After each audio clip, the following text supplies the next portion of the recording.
In the last few hours, Marks & Spencer's has announced it's facing a £300 million hit to profits. Of course, it's the fallout from that cyber attack. It keeps continuing on, doesn't it? Claire is here. We still can't get stuff online, can we? No, the M&S website, incredibly, for nearly 4 weeks now, has been down. M&S didn't update the city and the stock market this morning about when it might come back up again either. But, it's a really staggering number, as much as £300 million. Because they were actually doing well, weren't they, up until this? They've been doing gangbusters, Lorraine, both in food and fashion, and all of the rest of the numbers that they released to the city this morning before this attack happened, really, really turning that business around. And it couldn't have come at a worse time, in the middle of a heat wave, and everyone's thinking, right, I want to go out and buy my new summer clothes, and all the fashion editors have given glowing reviews to, all of the polka dots and metallics and, new styles that M&S has been trending. So that £300 million hit to profits, it might not be that high, because what they're hoping is that even if people can't go online, they will go in store. They are the UK's biggest clothing retailer, so they've still got lots of shops, and also they might get as much as £100 million back, the Financial Times has reported, by claiming on their cyber insurance for this. So the boss has been very positive this morning. He said this is a bump in the road. The business has been doing great. He's praised the staff. The staff have had to be very innovative. They've had to invent new systems to bypass the hijacked computer systems that aren't working properly. But then, just to remind everyone, remember last week, the retailer admitted that customer data has also been stolen in those attacks. That's the worry. They haven't got banking details, they haven't got passwords for our accounts, although if you do go online, M&S will prompt you on the website or app to change your password. They have got details that they could use to maybe convincingly impersonate M&S. So watch out for scams that are offering things like, a free voucher or money off, saying, well done customers for bearing with us, anything like that. The retailer has warned to be on the alert for those kind of things, but let's hope they can get back up online soon. For goodness sake. And talking about scams, there's a new one. Mobile phones, of course, so vulnerable, but there is a new one out, isn't there? Yeah, so this is called SIM swap fraud. Now, M&S didn't say anything in its results today about how this cyber hack occurred, but this is one of the theories about what could be behind it. SIM swap fraud. This is when criminals are able to transfer your phone number to their SIM card so that they can access your messages. Now, it sounds pretty extreme, but it relies on a criminal being able to impersonate you. Contact your phone provider, say, I need another SIM, here are my details. Oh, I've changed my address, can you send it out? So it relies on impersonation. That is the weak link. And then once they've transferred and got that SIM, then obviously they can see your messages, and that could have been a way in the M&S hack to an IT system, potentially. Obviously, the company aren't saying that, but that's why this has been so much in the news. It's gone up 1,000%, this type of fraud, from very small numbers, it has to be said. So the key thing is how to protect yourself. Well, we've come up with an acronym of SAR: secure, authenticate and reduce. So the first one, secure your mobile account. Now, there's often extra layers of security with your mobile phone. Now, when my one was stolen a year ago out of my hands, I didn't realise that there were things that I could switch on within the phone that would make it more secure. But the big thing with this is that if you contact your phone provider, they might be able to set up like a unique PIN or an authenticator app, so that when you speak to them, you need to go through an extra layer of security. There's also two-factor authentication, where they send you a PIN number so they can, like a text on your phone, so they can make sure that it's you that they're talking to. Now, I know everyone at home will be saying, oh, yeah, well, if the hacker's got access to your messages, they can see that. Well, actually, if you've got it set up in the first place, it would be harder for the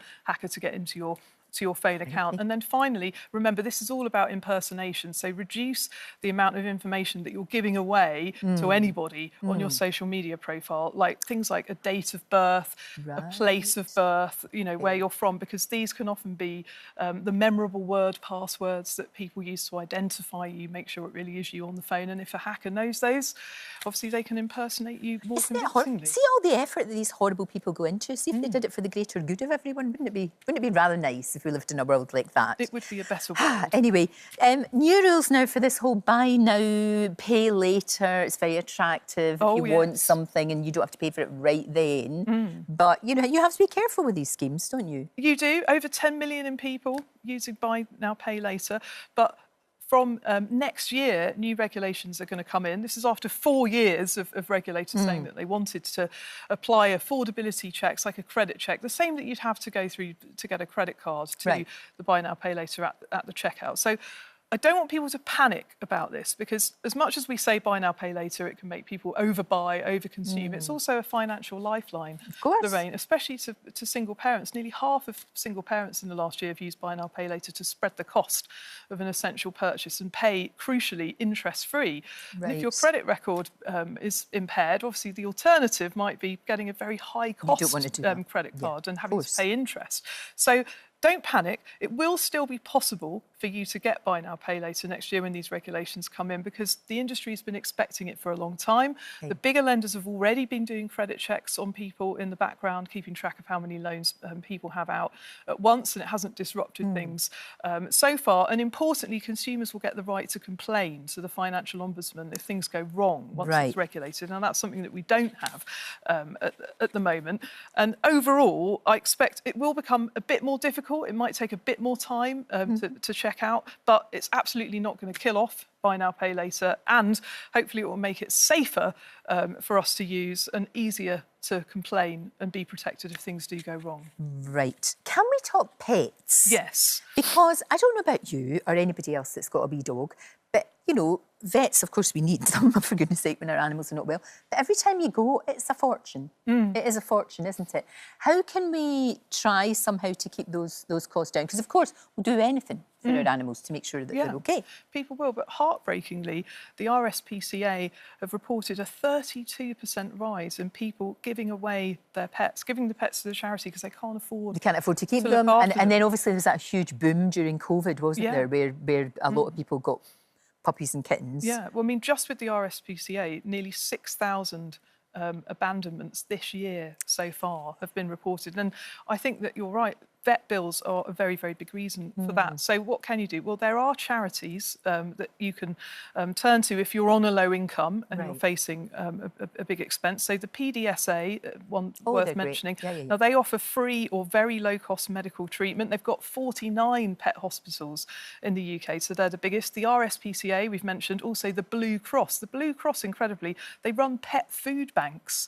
Really? I did not know that. God, I didn't know that. They are a thing. Really didn't know that, Claire. If you want to qualify for free or low-cost veterinary treatment, you need to be in the catchment area, one of these postcodes. All of their websites have got details on this, and you have to show that you're on a means-tested benefit to prove that you're on a low-income housing benefit, council tax support, universal credit with the housing element. Now, the PDSA say they've seen a 33% increase in the last 2 years, people trying to access, you know, this vital service. You know, this is where it bites. You know, this is where it does, you know, it's really hard. Now, other ways of reducing costs, just to run through, buying in bulk. I mean, again, an upfront cost, but a long-term saving.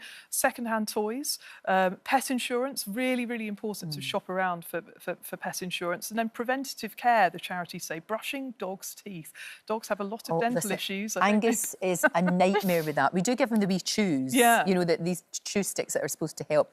But, you know, you'd have to sedate him, and I'm not going to do that. But, yeah, you have to pick your moment. Yes, just when he's just wakening up, you have to pick your moment. But yeah, grooming at home, lots of websites and online tools to help you do that. And then borrow my doggy if you need people to babysit your dog for free. But I would say if you're thinking of getting a pet, do you think of rehoming one of the thousands abandoned from these amazing 100%. Charities and give a happier end to what is a very sad story? It is indeed. It really is.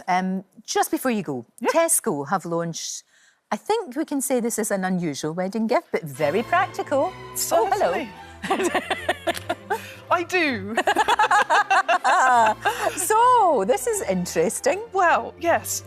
This is a gift registry that the supermarket has launched with bundles which are practical rather than romantic for newlywed couples setting up home.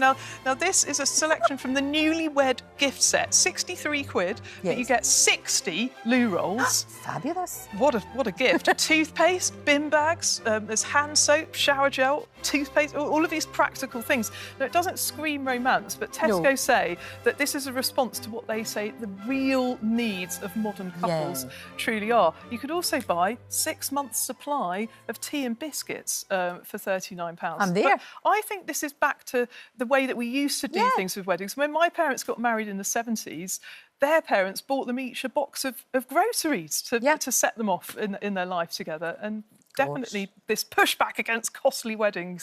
My mum and dad were babies, and for their wedding they had a cup of tea and a penguin biscuit.